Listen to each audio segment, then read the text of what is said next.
commencer dans la Genèse, parce que la Genèse est le chapitre des semences de la Bible. Et si nous voulons savoir ce qui est juste, retournons en arrière, au commencement. C'est exactement ce que j'essayais de dire hier soir. Une fois que Dieu fait une déclaration, il ne peut jamais dévier de cette déclaration. Il doit s'en tenir à cela d'un bout à l'autre. Ce qu'il a dit dans la Genèse, c'est la même chose que dans l'Apocalypse, d'un bout à l'autre. Il est Dieu, et c'est tout. Voyez? Et toutes ces paroles sont vraies. Maintenant, nous voyons que quand Jésus est venu, il a trouvé les docteurs qui avaient pris la parole de Dieu et qui l'avaient pervertie pour qu'elle leur convienne. Ils avaient pris les commandements de Dieu et avaient perverti cela pour en faire un credo. Maintenant, souvenez-vous, il n'y a qu'un seul créateur. Et tout, Satan n'est pas un créateur. Le péché, qu'est-ce que c'est? Le péché, c'est l'injustice.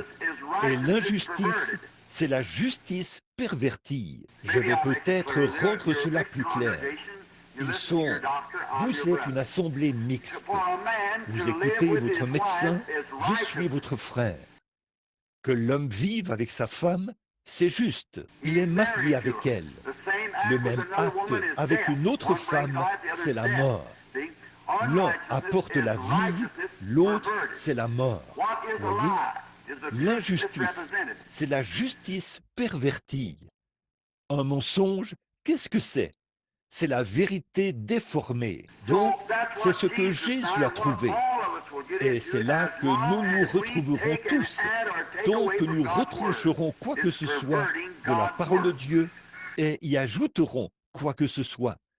Car c'est pervertir la parole de Dieu. Alors, quand Jésus est venu, il a vu qu'ils avaient pris la parole de Dieu et qu'ils l'avaient pervertie pour en faire une tradition d'homme. Et il a dit, pourquoi, avec votre âme, changez-vous la parole de Dieu en prenant leur tradition et en changeant la parole de Dieu.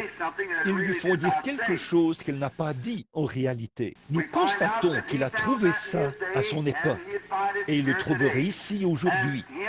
Et lui, dans la présence ou dans la personne du Saint-Esprit, le même Dieu qui a toujours existé, qui habite dans son peuple sous la forme du Saint-Esprit. Cela rend témoignage à travers le vrai croyant que l'homme pervertit la parole de Dieu pour qu'elle cadre avec son credo, au lieu de faire cadrer son credo avec la parole de Dieu. Je voudrais que quelqu'un trouve le credo des apôtres dans la Bible. Comme nous le dirions aujourd'hui, je crois à la Sainte Église catholique romaine, à la communion des saints. Tout ce qui est en communion avec les morts, c'est du spiritisme. Il n'y a qu'un seul médiateur entre Dieu et l'homme, Jésus-Christ, homme. C'est tout. Il n'y a pas d'autre médiateur. Donc tout, ils pervertissent les choses. Ils font un credo des apôtres. Si les apôtres avaient un credo, c'était Acte 2:38. Ils avaient... C'est ce qu'ils prêchaient sans cesse. Et ce qu'ils ont foncé dans le crâne des gens. Ils doivent se repentir devant Dieu, et ainsi de suite. C'est-à-dire que s'il y avait un quelconque credo dans la Bible, ce serait celui-là que les apôtres auraient utilisé. Donc, toute la ligne de conduite qu'ils recevaient du Saint-Esprit ne déviait en rien de la parole. Et si jamais un homme ou un ange disait quelque chose de contraire à la parole, Galates 1:8 dit qu'il soit anathème. Il faut que ce soit la parole de Dieu. Paul a dit, si un ange du ciel venait vous annoncer un autre évangile que celui que vous avez déjà entendu, qu'il soit anathème. Donc nous croyons que les cieux et la terre passeront, mais que la parole de Dieu ne passera pas. Parce que la parole est Dieu. Dieu ne peut pas passer. La création passera, mais Dieu ne peut pas passer. Ce n'est pas un endroit pour plaisanter. La chair n'est pas un endroit pour plaisanter. Je pense que la parole de Dieu devrait être prêchée ici avec un cœur solennel.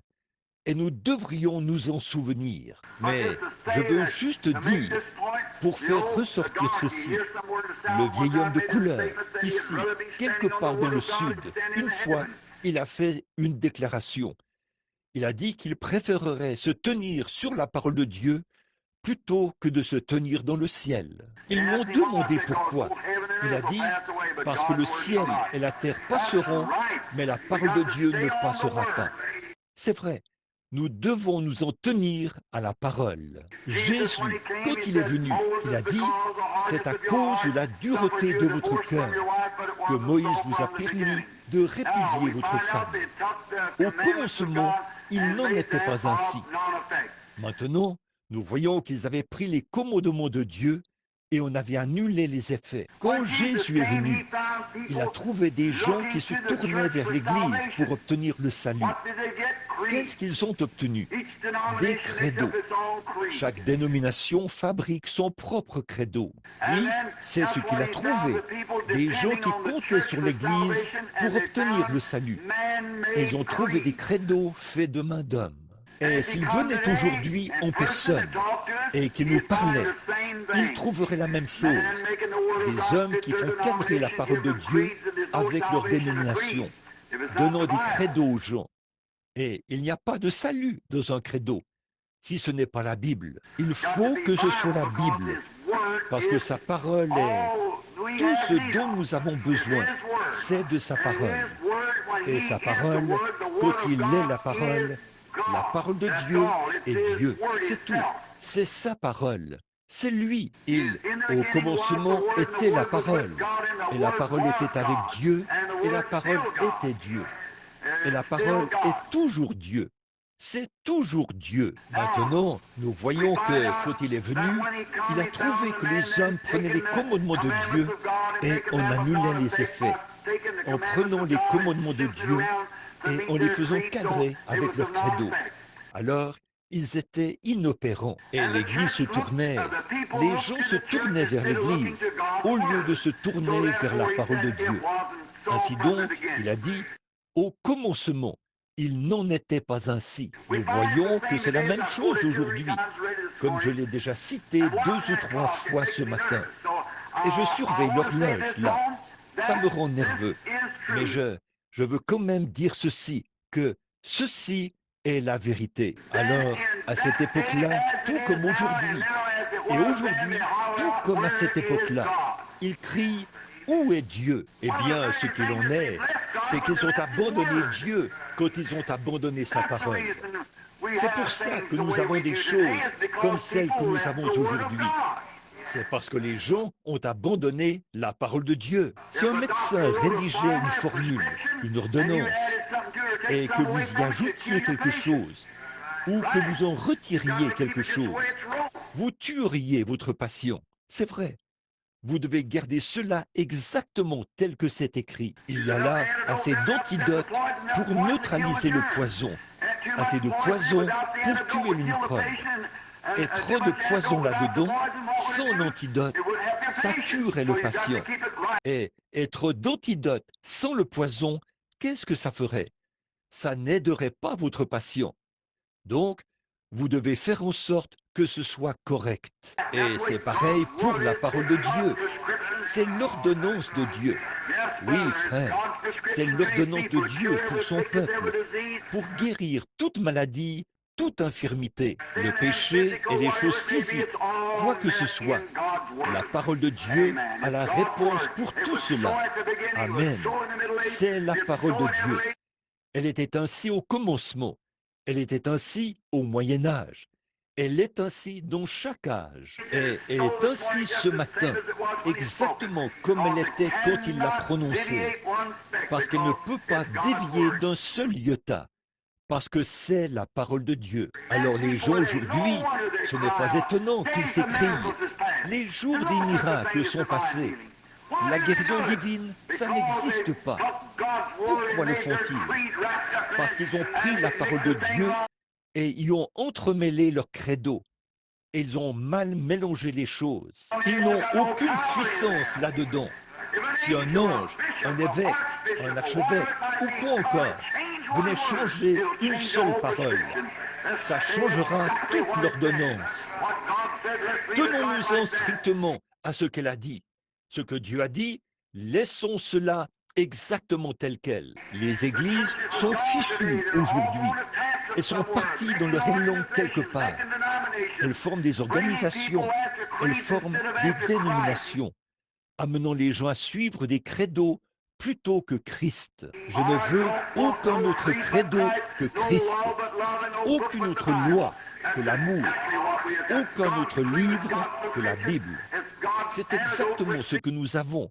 C'est le credo de Dieu, c'est l'ordonnance de Dieu, c'est l'antidote de Dieu contre le péché, c'est l'antidote de Dieu pour notre guérison.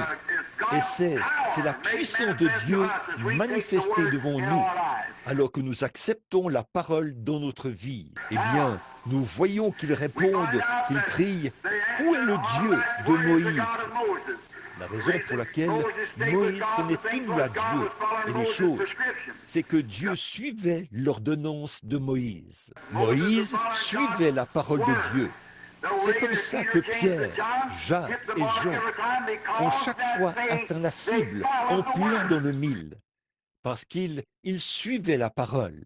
Ici, il y a quelque temps, tout le monde sait que j'aime le tir à la cible, tirer et ainsi de suite. Et j'avais une petite Winchester modèle 70. Je me suis tenu là, à 50 mètres de la cible, sur un champ de tir.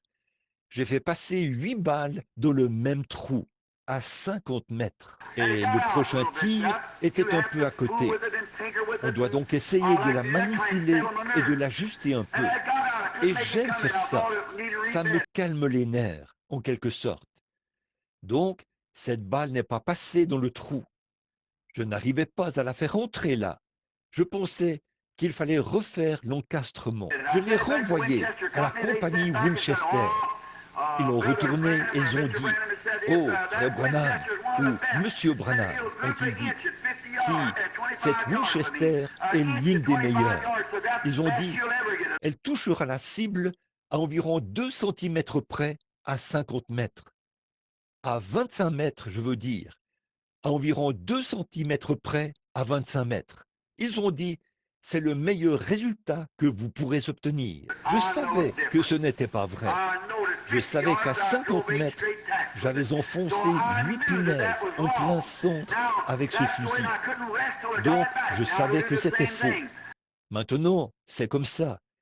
Et je n'ai pas eu de repos tant qu'elle n'a pas été réajustée. Maintenant, elle fera la même chose. Maintenant, je ne suis pas de ceux qui aiment frapper n'importe comment. L'Église dit que c'est ainsi. Alors, tenons-nous-en à cela. Si les apôtres, par la parole de Dieu, par les commandements de Dieu, par le même Saint-Esprit que nous avons, ont enfoncé des punaises quant à la guérison divine, au puissant de Dieu.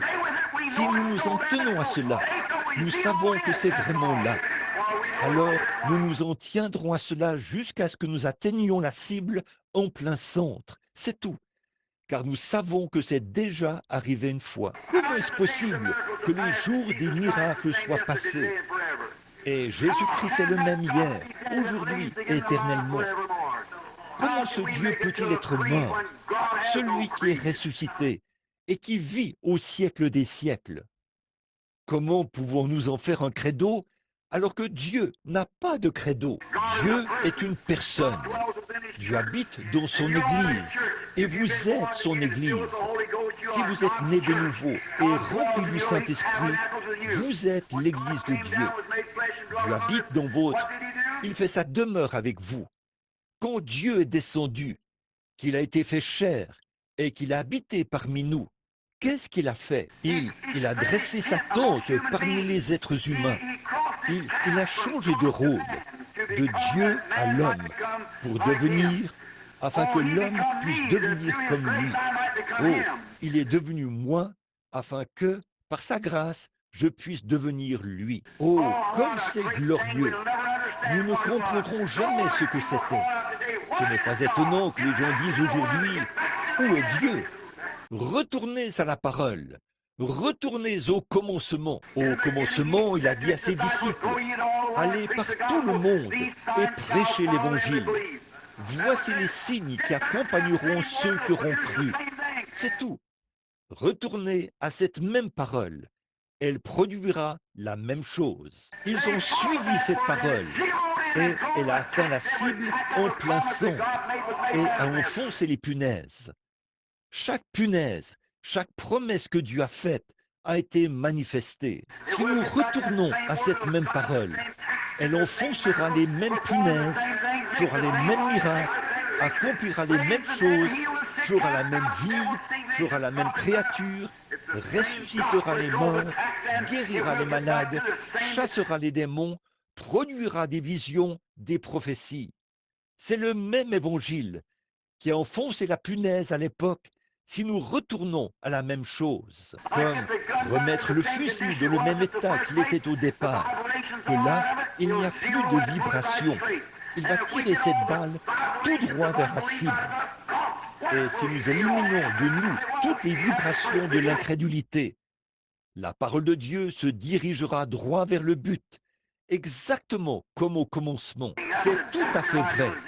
Elle se dirigera droit vers le but chaque fois. Elle l'a fait une fois, elle le fera de nouveau. Ne vous contentez pas d'un credo ou de quelque chose.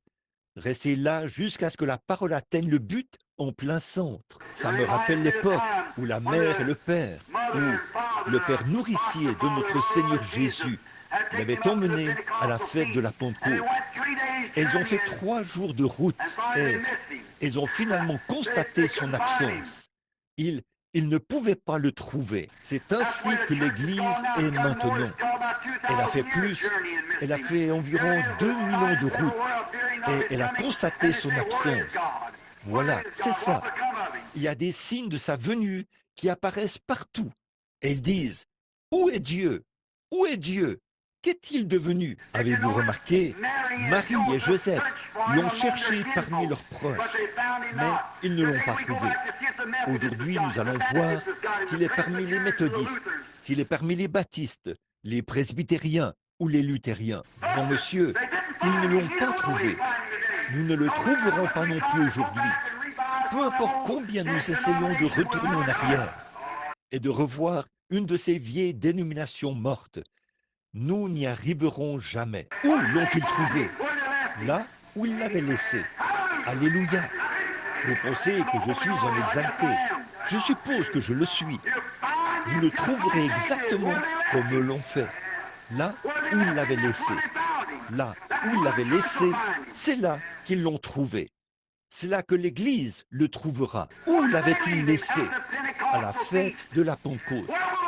Où l'Église le trouvera-t-elle? À la fête de la Pentecôte. Là où ils l'ont laissé, quand ils se sont éloignés de la doctrine des apôtres, et ainsi de suite. Dans les premiers âges, là-bas, ils se sont éloignés de cela et ont formé leur propre credo, ont instauré la doctrine nicolaïte, ont formé l'Église catholique, ont organisé une religion qu'on appelle la religion chrétienne. Et à partir de là, ils se sont organisés. Ils ont renversé les choses et ils ont amené tous les chrétiens dans des credos et tout. Et ils ont mélangé tout ça jusqu'à ce que ce soit exactement le même conglomérat que celui qu'il a trouvé quand il est venu. C'est exact. Retournons au commencement, là où nous l'avons laissé, quand il était puissant, quand il ressuscitait les morts, guérissait les malades et chassait les démons. Ça, c'est retourner exactement au commencement, où nous l'avons laissé. Ils disent, où est-il? Est-il avec les méthodistes? Est-il avec les baptistes? Ou même, est-il avec les pentecôtistes? Non, monsieur. Retournez à pas l'organisation pentecôtiste. La dénomination pentecôtiste, ça, c'est un nom. Qui peut organiser la Pentecôte? Dites-le-moi. La Pentecôte n'est pas une organisation. La Pentecôte est une expérience pour tout croyant qui veut la recevoir. Retourner à l'expérience, non pas retourner à une organisation, mais retourner à une expérience. La Pentecôte est une expérience. Je vais vous dire quelque chose. Regardez le fruit que les églises pentecôtistes portent aujourd'hui. Vous verrez qu'elles n'ont pas commencé au commencement. Ils se disputent, se chamaillent, s'énervent, sont dans tous leurs états. Ils font pression pour avoir ceci et ils font pression pour avoir cela. Jésus a dit dans Jean 14 ou Jean 15, je suis le cep, vous êtes les sarments. Pas vrai? Maintenant, vous, les fermiers, vous, les Texans, les Louisianais, et quoi encore? Quiconque a du bon sens, qui a déjà vu pousser un cep, sait que le cep ne porte pas de fruits. Ce sont les sarments du cep qui portent du fruit. Mais ils tirent leur vie du cep. Jésus est notre source de vie. Oui, monsieur. Alors nous remarquerons là que si Jésus est la source de notre vie, alors il est le vrai cep. La vie même qui est dans le cep est dans le sarment. Et si ce cep produit un premier sarment, et que ce sarment produit une grappe de raisin, si jamais il produit un autre sarment, il y aura une grappe de raisin. Il produira un autre sarment, ce sera une grappe de raisin. Et ce sera la même espèce de sarment jusqu'à la fin du cep. Oh Dieu, maintenant j'ai besoin de ma demi-heure. Je suis sur le point de toucher au but. Amen. Chaque fois que ce cep produira un sarment, il sera comme le premier sarment. Pourquoi? Parce que la vie qui est dans le cep produira le même type de sarment. Si le premier cep a produit des raisins, le suivant ne produira pas des citrouilles. Le suivant ne produira pas des agrumes. Et puis, au bout d'un moment, en continuant comme ça, il ne produira pas ça. Si le vrai cep produit un sarment, et si Jésus est le sarment dans le premier, ou le cep est le premier sarment qui a été produit, ils ont écrit un livre des actes à sa suite. Pas vrai? L'église pentecôtiste, la vraie église pentecôtiste, on a écrit un livre des actes, avec des signes et des prodiges qui accompagnaient le croyant.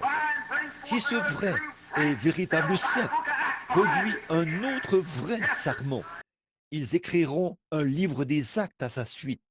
Oui, monsieur, ici, en Arizona, il n'y a pas longtemps, je regardais un arbre dans la cour d'un homme, un arbre qui porte des agrumes.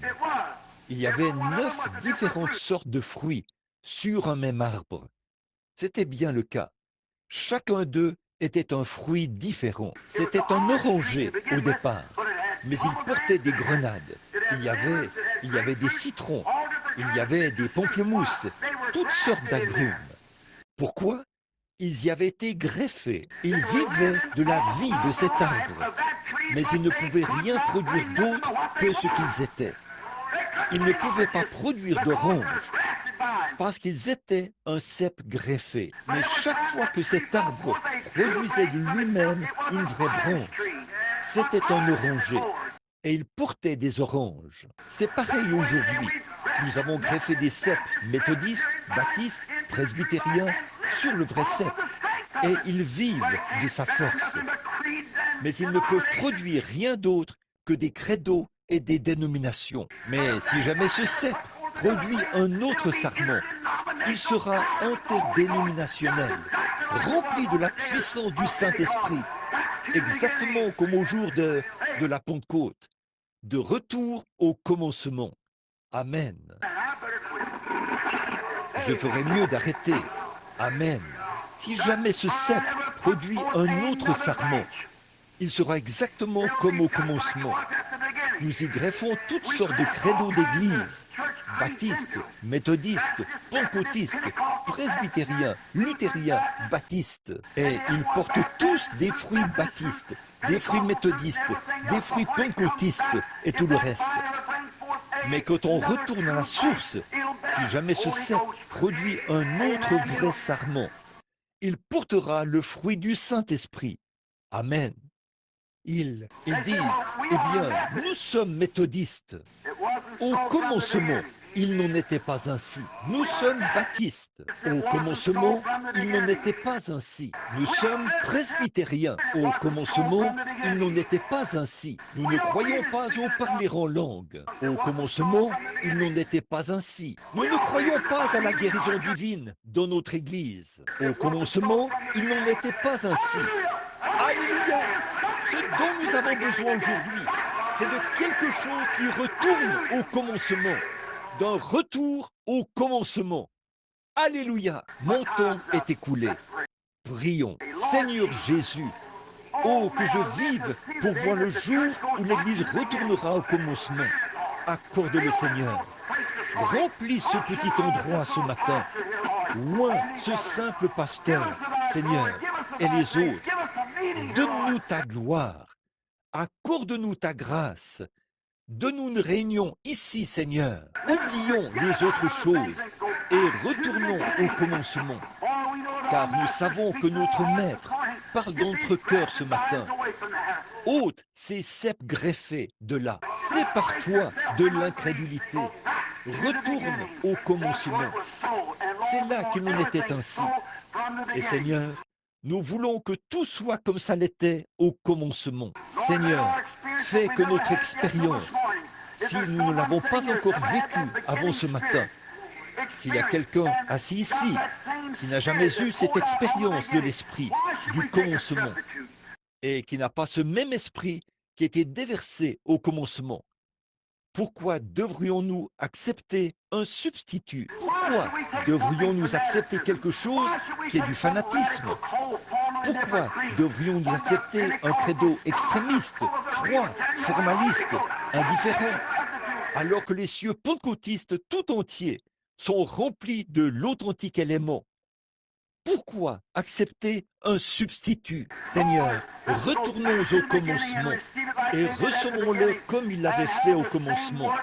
Et ayons les mêmes œuvres, les mêmes signes, les mêmes prodiges qui produisent les mêmes fruits. L'amour, la joie, la paix, la longanimité, la bonté, la douceur, la bienveillance, la patience. Ô Dieu, accorde-le.